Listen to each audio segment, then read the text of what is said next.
Hello student, कैसे हैं आप? होप सभी स्टूडेंट अच्छे होंगे। अपना Madhya Pradesh admission information YouTube channel पर आपका फिर से स्वागत है।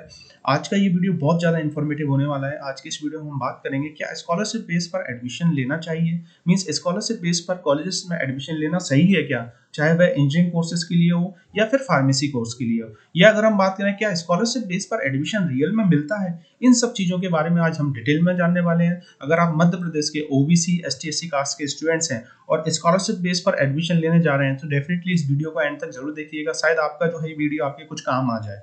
तो बात करते हैं एक एक करके सभी चीज़ों के बारे में। और अभी तक आपने मेरे यूट्यूब चैनल को सब्सक्राइब नहीं किया है तो इसको सब्सक्राइब जरूर करें, क्योंकि इस पर मैं आपको एडमिशन के रिगार्डिंग बहुत सारी इन्फॉर्मेशन दे रहा हूँ, चाहे वह एमपीडीटी की काउंसलिंग के बारे में हो या फिर आपको ब्रांच से रिलेटेड हो, कोर्स से रिलेटेड हो, या फिर जो है एसटी एससी ओबीसी की स्कॉलरशिप के बारे में हो। तो जैसे कि मेरा नाम अतुल धाकड़ है, मैं खुद असिस्टेंट प्रोफेसर हूँ, पीएचडी परसुइंग कर रहा हूँ, एमटेक ऑनर्स के साथ कर रखा है, बीटेक कर रखा है और 10 साल से टीचिंग में हूँ। इंदौर के कॉलेजेस में बेसिकली मैं पढ़ाता हूँ, तो मेरा अपना टीचिंग एक्सपीरियंस शायद आपके कुछ काम आ जाए, इसलिए मैं आपको ये इन्फॉर्मेटिव वीडियोस प्रोवाइड कराता रहता हूँ। तो बात करते हैं एक एक करके सभी चीज़ों के बारे में। तो जैसे कि होता क्या है, जब हम 12th के बाद कोई भी टेक्निकल कोर्सेज करने जाते हैं, टेक्निकल जो कोर्सेज हैं उनकी फीस जो है वो ज़्यादा होती है। टेक्निकल कोर्सेज में आपका इंजीनियरिंग कोर्सेज आता है और फार्मेसी कोर्स बेसिकली आता है। तो जनरली इनका जो फीस स्ट्रक्चर है वो ज़्यादा होता है। फीस स्ट्रक्चर कैसे जाता होता है हम समझ लेते हैं। जैसे कि सीएस ब्रांच है जो अभी बूम पे चल रहा है, तो उसकी फीस जो है वो ज़्यादा होती है। अच्छे कॉलेजेस में आपको 1 लाख के समथिंग मिलती है। एक मीडियम मींस एवरेज कॉलेज जो कि मतलब अच्छा होता है आप बोल सकते हैं, सबसे बेस्ट एंड बेस्ट जो कॉलेजेस तो होते हैं उनकी फीस ऑलमोस्ट ज़्यादा होती है।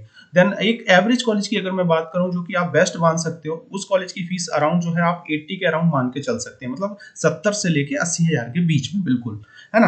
और ये सीएस ब्रांच की मैं बात कर रहा हूँ। अगर मैं बात करूँ मैकेनिकल की तो आपको जो है 60 से 70 हज़ार जो है वो सभी कॉलेजों में मिल जाता है। मैकेनिकल, सिविल, ईसी जो है इस टाइप से, मतलब 50 से 60 के बीच में, 70 के बीच में आपको एवरेज फीस मिल जाएगी, है ना। तो जनरली अब होता क्या है, देखिए स्कॉलरशिप ओबीसी की आती है 30,000, मींस 28,000 अगर मैं मान के चलूं तो एक एवरेज 30,000 में लेके चल रहा हूँ। और एसटी एससी की स्कॉलरशिप 55,000 की समथिंग आई हुई है पिछली बार, है ना। ज्यादा भी हो जाती है, 60-65,000 भी होती है कभी कभी, लेकिन मैं 55 लेके चल रहा हूँ और 30,000 में ओबीसी के लेके चल रहा हूँ। तो अगर आप जो है जैसे कि सीएस ब्रांच में एडमिशन लेने जा रहे हैं तो सीएस ब्रांच में ऑलमोस्ट किसी कॉलेज की फीस 75 है और आप चाह रहे हो कि एडमिशन जो मिल जाए आपको 30,000 रुपये मिल जाए, तो कैसे जो है वो एडमिशन दे पाएंगे बेसिकली, है ना। और ऐसे कॉलेज जो आपको 30,000 पे एडमिशन दे रहे हैं तो वो कैसे कॉलेज को चला पाएंगे, क्योंकि क्या है, जो स्कॉलरशिप है उसको आने में कम से कम 7 से 8 महीने लग जाते हैं, कभी कभी 1-1 साल लग जाता है। आप ये बताइए, ऐसे कॉलेज अगर सभी स्टूडेंट्स को एडमिशन दे रहे हैं स्कॉलरशिप बेस पर, तो आप ये मानिए कि वहाँ पे कैसे टीचर होंगे, कैसी फैकल्टी होगी, कैसा उनका सब जो इंफ्रास्ट्रक्चर है, सभी चीज़ें कैसी होंगी, आप खुद जानिए। सिर्फ वो आपको डिग्री भेज रहे हैं, मेरा आपसे ये कहना है। और स्पेशली मैं आपसे रिक्वेस्ट करना चाहूंगा, मेरा काम किसी कॉलेज की बुराई करना नहीं है और ना ही मैं किसी कॉलेज का प्रमोशन कर रहा हूँ। मैं सिर्फ आपको जो एक जेन्युइन इन्फॉर्मेशन है वो प्रोवाइड करा रहा हूँ।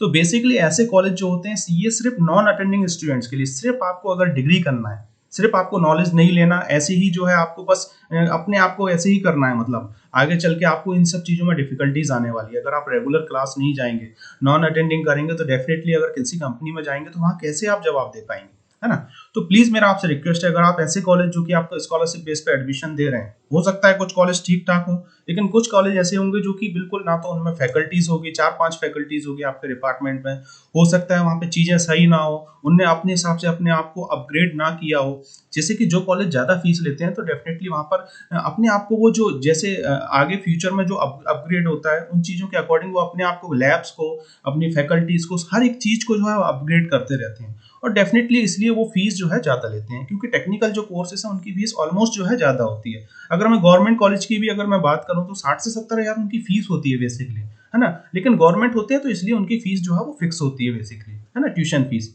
तो इसलिए मैं आपसे कहना चाह रहा हूँ कि जितने भी आप एस टी एस सी जो कास्ट के स्टूडेंट्स होते हैं, ओबीसी के स्टूडेंट्स होते हैं, आप ऐसे नहीं जाइए, ऐसे फांसे में नहीं आइए कि स्कॉलरशिप बेस पे आपको एडमिशन मिल रहा है, आपको सिर्फ नॉन अटेंडिंग करके पढ़ाई करना है, डिग्री लेना है, तो ऐसी डिग्री लेने का क्या मतलब। तो ऐसे कॉलेज से आप जो है बचिए बेसिकली।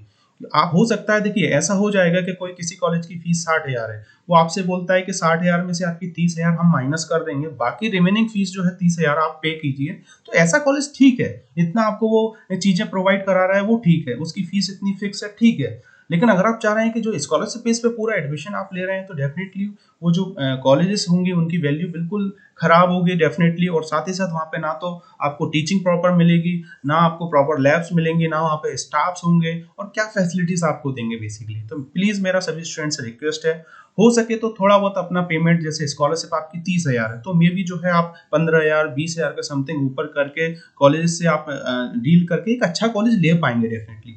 और जनरली हम ग्रेजुएशन जो है वो एक ही बार करते हैं, ऐसा तो है नहीं कि आप अपनी लाइफ में हर बार ग्रेजुएशन करेंगे, है ना। तो ग्रेजुएशन जो कोर्स होता है बेसिकली ये 4 साल 3 साल का, ये सिर्फ एक ही बार किया जाता है बेटा। तो इसलिए ग्रेजुएशन जो है अपना अच्छा कीजिए, उसमें अंदर पढ़ के रेगुलर स्टडी करके अपनी नॉलेज को गेन कीजिए। देन उसके बाद जो है आगे जाके आपको कोई डिफिकल्टीज नहीं आएगी इंटरव्यू के पॉइंट ऑफ व्यू से, गवर्नमेंट एग्जाम के पॉइंट ऑफ व्यू से, और भी बहुत सारी चीजें उन सभी के पॉइंट ऑफ व्यू से। हो सकता है कुछ लोगों को मेरी बातें बुरी लगे, सही नहीं समझ में आ रही होंगी, हो सकता है ना। तो प्लीज मेरा रिक्वेस्ट है, अपने फ्यूचर को खराब नहीं कीजिए, अच्छे कॉलेज में एडमिशन लीजिए, देखिए कॉलेज विजिट कीजिए जाके। हो सकता है जैसे कि मैंने आपको बताया कि मेरे सामने कॉन्टैक्ट नंबर है, बहुत से बच्चे मुझे कॉल भी करते हैं, सर ये कॉलेज कैसा है, ये कॉलेज कैसा है। स्पेशली मैं इंदौर में पढ़ा चुका हूँ, टीचरों से मिला हुआ हूँ, सभी फैकल्टी से कॉन्टैक्ट है डेफिनेटली। अगर आप किसी भी फैकल्टी का कॉन्टैक्ट नंबर लेना चाह रहे हैं तो मैं आपको प्रोवाइड करा दूंगा, आप वहाँ से डायरेक्ट बात कीजिए उनसे। अगर आप बाहर से हैं तो डायरेक्ट डेफिनेटली बात कीजिए, और आइए विजिट कीजिए। मुझसे मिलना चाह रहे हैं तो मुझसे भी आप डेफिनेटली मिल सकते हैं। और मेरा काम जो है किसी को डिमोरलाइज करना नहीं है बेसिकली, कि मैं चाह रहा हूँ कि आप ऐसे कॉलेज की मैं बुराई करूँ जो कि स्कॉलरशिप बेस पे एडमिशन दे रहे हैं, मेरा काम ये नहीं है। लेकिन अगर आप थोड़ी सी फीस अच्छा कर लेंगे, थोड़ी सी फीस अगर आप साल भर में अच्छा कर लेंगे, तो डेफिनेटली आप एक अच्छा ग्रेजुएशन कोर्स कर पाएंगे, अपने आप को भी स्टेबल कर पाएंगे, नॉलेज गेन कर पाएंगे, सभी चीजें ले पाएंगे। और हो सकता है कि कुछ ऐसे स्टूडेंट्स होते हैं जो सिर्फ ग्रेजुएशन करना चाह रहे हैं, तो डेफिनेटली आप फिर इन कॉलेजों में जाके कर सकते हैं, जो कि आपको स्कॉलरशिप बेस पर एडमिशन देते हैं। तो मेरा तो यही रिक्वेस्ट होगा कि जो भी कॉलेज आपको स्कॉलरशिप बेस पर फुल्ली स्कॉलरशिप, जैसे कि ओबीसी की स्कॉलरशिप है तो जो कि 28,000 आती है, तो 28,000 तो फीस है ही नहीं स्ट्रक्चर बेसिकली टेक्निकल कोर्सों का, है ना। और बेसिकली फिर ऐसे कॉलेज हैं तो वो जनरली नॉन अटेंडिंग, वहाँ पे क्लास नहीं लगती, और भी बहुत सारी चीजें ऑलमोस्ट मैं ये रिपीट करता जा रहा हूँ, आपको बता रखा हूँ। लेकिन इन चीज़ों से आप बचिए, और होप आपको ये इन्फॉर्मेशन अच्छी लगी हो तो इसको शेयर कीजिए, अपने दोस्तों के साथ शेयर कीजिए, और भी जो चीज़ें हैं आप शेयर कर सकते हैं। और एजेंटों को मेरा जो है स्पेशली ये बोलना है, मेरा आपके खिलाफ जो है ये चीज़ें फैलाना नहीं है, बेसिकली मैं बच्चों को अवेयर करना चाहता हूँ, इसलिए मैं आपको जो है ये वीडियोस प्रोवाइड करा रहा हूँ।